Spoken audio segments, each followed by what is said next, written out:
Lebaran adalah tradisi agama, tradisi budaya bangsa Indonesia yang teramat agung. Baru kali ini Lebaran tidak dirayakan di kampung halaman.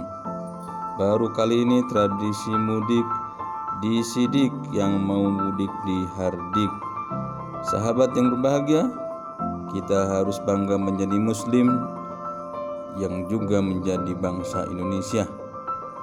Sebagai Muslim, kita bangga karena agama Islam yang sangat agung ini begitu memperhatikan sisi psikologis kita.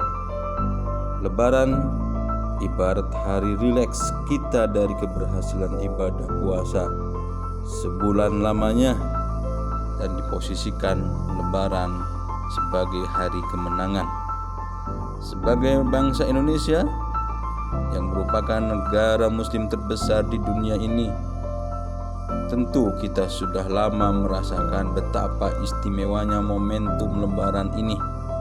Saking istimewanya, sepatutnya pemerintah yang konon pro wong cilik lebih sikap dalam penanganan COVID secara rapi dan profesional, sehingga rakyat bisa mudik dengan tenang, aman. Jauh-jauh dikasih ongkos, jauh-jauh dikasih fasilitas. Banyak negara sukses menangani soal-soal hari besar agama dengan penanganan dan pencegahan yang teramat baik. Kita tidak bisa meniru negara lain karena banyak negara besar tidak merayakan Lebaran seperti di Indonesia.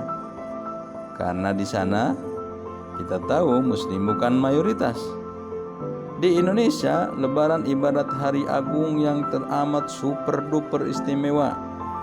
Siapapun akan menantikan, baik yang ada di kota maupun ada di desa. Sebenarnya sih mudik dilarang boleh-boleh saja, apalagi demi keselamatan umum. Konon katanya dengan tidak mudik kita bisa mendapatkan Lailatul Qadar. Tapi di sisi lain kita dipertontonkan dengan longgarnya aturan main bandara, aturan main Kementerian Luar Negeri, aturan main Kementerian Perhubungan, aturan main kepolisian yang melonggarkan banyak sektor lain, di mana virus corona ada penyebar di pasar, mal, kerumunan pun terjadi, tapi semuanya dibolehkan.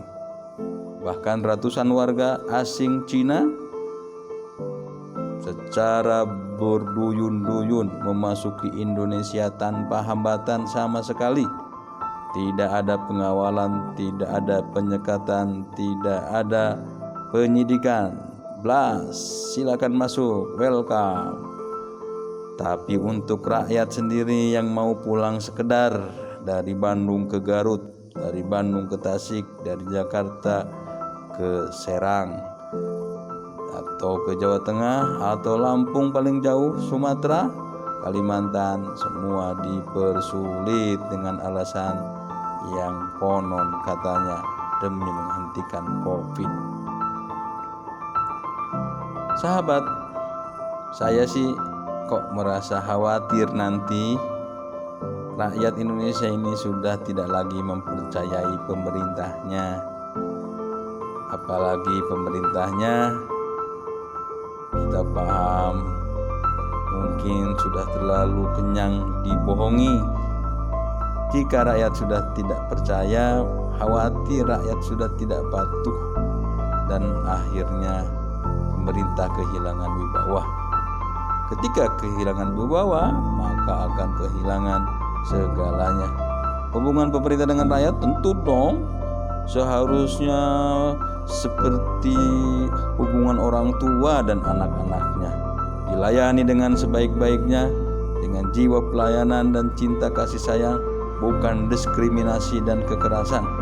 Makna negara demokrasi adalah di mana rakyatnya dihargai, dimuliakan, dipenuhi hak-hak asasinya sebagai rakyat, bukan bukan dieksploitasi dan dijadikan korban sebuah kebijakan. Pemerintah yang kredibel adalah pemerintah yang sigap, tanggap, bersih, profesional dalam pelayanan, bukan pemerintah dengan tangan besi, naral tumpul, logika tiran, dan ego seorang politisi. Apalagi jalan-jalan banyak polisi petenteng dengan senjata laras panjang, seakan teroris berada di balik para pemudik.